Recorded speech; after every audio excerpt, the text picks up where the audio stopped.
আজকে আদালতে কেন আসা হলো? হ্যাঁ, আদালতে কেন আসা হলো, কি হয়েছিল?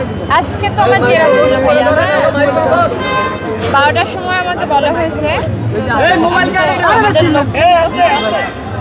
আমাদের এখানে লোকজন প্রায় 10টা থেকে 10:30 থেকেই ছিল। আমি 12টা থেকে এদিকে ছিলাম, কিন্তু ওইখানে অনেক লোকজন। তো আমাকে যখন কল করা হলো, কল করতে করতে শুনলাম যে আবার নতুন করে ডেট হয়েছে, কোর্ট নেমে গেছে, এই হচ্ছে অবস্থা। আর ভাই আমি খুব চাই যে এটা তাড়াতাড়ি আসলে জেরাটা সব শেষ হয়ে যাক, কারণ এটা আমার জন্য অনেক হ্যাসেল। যেমন 2 দিন আগে আমার মেয়ের ভ্যাকসিন ছিল, তারপরে 2 দিন ধরে বাচ্চাদের ভ্যাকসিন দেওয়ার পরে যা হয় ঠিকমতো রেস্টও হয় নাই আমার। তো ধরো এই যে রাতে ঠিকমতো ঘুম না হওয়া, বাচ্চাদেরকে নিয়ে সময় দেওয়া, তারপর সব কিছু ম্যানেজ করে আবার আদালতের এই যে মেন্টাল একটা প্রেশারে যাওয়া, তো এটা আমার জন্য একটা হ্যাসেল। আমার মনে হয় যে 5টা বছর হয়ে গেছে, তো যত তাড়াতাড়ি সম্ভব এই জেরা শেষ হোক, একটা সুরাহা হোক, সুন্দর দৃষ্টান্তমূলক শাস্তিটা হোক। আমি খুবই দোয়া করি আল্লাহর কাছে যে এটা খুবই তাড়াতাড়ি এটা হয়ে যাবে। আমার আর কিছু চাওয়ার নেই, এটাই। আপনার যে সম্মানটা গিয়েছে এর জন্য কই এই যে আপনারা সবাই যেভাবে আমাকে ভালোবাসেন, এটাই তো আমার জন্য অনেক, আর তো কিছু বলেন নাই। এটাই আমার জন্য অনেক সম্মানের।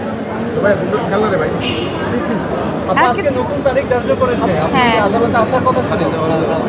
আমি সেটা নিয়ে কথা বললাম।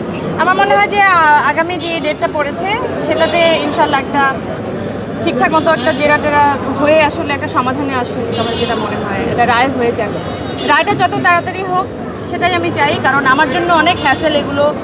আদালতে 5টা বছর তো হয়ে গেল, আমি আর চাই না মানে এত এই হ্যাসেলটা নিতে চাই না। বিশ্বাস করেন, যার সাথে ঘটে সেই তো আসলে জানে কিসের মধ্যে দিয়ে যায়। আমি অনেক আসলে মেন্টাল ট্রমার মধ্যে দিয়ে যাই যখন এই ডেটগুলো পড়ে, আবার সেই ঘটনাগুলো রিকল করা আমাকে, এগুলো একটা মেন্টাল টর্চার বলতে গেলে। এই মামলাটা তো আওয়ামী লীগের সময় হয়েছিল, এখন তো বিএনপি সরকার, আপনি কি চাচ্ছেন এই মুহূর্তে? এখন কোনো দলে আমি মানে কোনো দল তো আসলে আমি ওভাবে দেখবো না। আমি দেখবো আমার মামলাটা, আমি দেখবো আইন। আমার মনে হয় না আইন কোনো দলের জন্য আসলে বিভক্ত হয়ে যায়। আমার মনে হয় আইন আইনের জায়গায় থাকে। আমি আইনকে শ্রদ্ধা করি বলেই আসলে আমি এই 5টা বছর ধরে অপেক্ষায় আছি যে একটা সুন্দর দৃষ্টান্তমূলক শাস্তি তাদেরকে দেওয়া হবে। আমার আর কিছু আসলে বলার নেই। আপু, আগামীকাল রাজ্যের জন্মদিন, রাজ্য বলছিল আপনাকে প্লেন কিনে দিবে, এই অনুভূতিটা কেমন? দেখি, তোমরা দোয়া করো যাতে আমার ছেলে ওরকমভাবে বড় হয়ে সত্যি সত্যি আমাকে প্লেন কিনে দিতে পারে। ও বলো, এইটুকু বাচ্চা আমাকে এখনই প্লেন কিনে দিতে চায়। যাই হোক, তোমরা দোয়া করো ভাই।